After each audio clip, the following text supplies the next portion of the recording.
JNTUA 2122 BTech paper valuation గురించి ఇంతకుముందు నేను అప్డేట్ ఇచ్చాను, రిజల్ట్స్ గురించి కూడా. సో ఇప్పుడు లేటెస్ట్ అప్డేట్ ఏంటి? సో రిజల్ట్స్ ఈ వీక్లో రిలీజ్ చేస్తారా?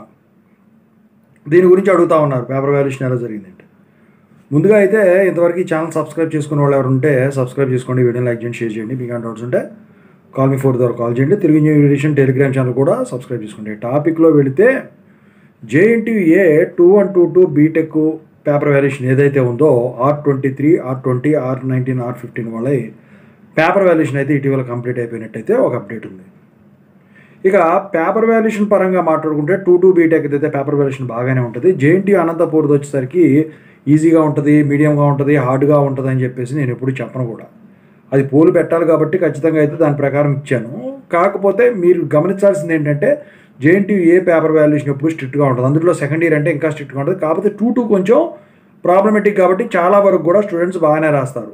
సో పేపర్ వాల్యుయేషను స్ట్రిక్ట్గానే ఉంటుంది. మీరు రాస్తే పాస్ అవుతారు, ఖాళీ పేపర్లు ఇచ్చేస్తే మాత్రం పాస్ గారు. ఏదో ఫిల్ చేసి వచ్చినా కూడా ఇది అవ్వదు. ఎందుకంటే యూనివర్సిటీలో పకడ్బందీగా పేపర్ వాల్యుయేషన్ అనేది చేపిస్తారు. ఇక మార్క్స్ ఎంట్రీ ప్రాసెస్ ఏదైతే ఉందో అది కూడా ఆల్మోస్ట్ కంప్లీట్ అయిపోయినట్టే అనుకోవాలి. ఇక రిజల్ట్స్ వచ్చేసరికి ఏంటంటే మ్యాక్సిమం ఈ 31st మీ ఈ రిజల్ట్స్ అనేవి డిక్లేర్ అవుతాయి. సో ఖచ్చితంగా అయితే 31st వస్తాయని ఒక అప్డేట్ అయితే ఉంది మరి. సో ఇక వేరే ఇతర కారణాలతో ఏదన్నా ఉంటే మరి ఏమన్నా June 1st week post phone చేసేదానికి ఛాన్స్ ఉంది. కానీ సో ఈ వీక్లో రిజల్ట్స్ వస్తాయా అంటే ఖచ్చితంగా అయితే రిజల్ట్స్ వచ్చేదానికే ఛాన్స్ ఉంది. ఓకేనా? సో ఈసారి వచ్చేసరికి పేపర్ వాల్యుయేషన్ అనేది శరవేగంగా కంప్లీట్ అయిపోవడం అయితే జరిగింది.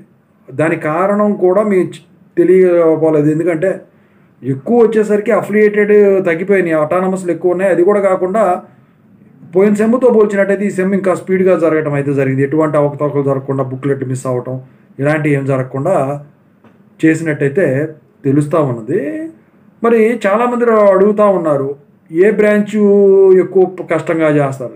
ఏ బ్రాంచ్ అయినా ఒకే విధంగా ఉంటుంది. కాకపోతే ఇక్కడ కోర్ బ్రాంచెస్ ఏవైతే ఉన్నాయో త్వరగా పేపర్ వాల్యుయేషన్ కంప్లీట్ అయింది. For example triple E, mechanical ఇలాంటివి. ఎందుకంటే దాంట్లో ఉన్న స్టూడెంట్స్ చాలా తక్కువ అండి ఇప్పుడు జాయినింగు.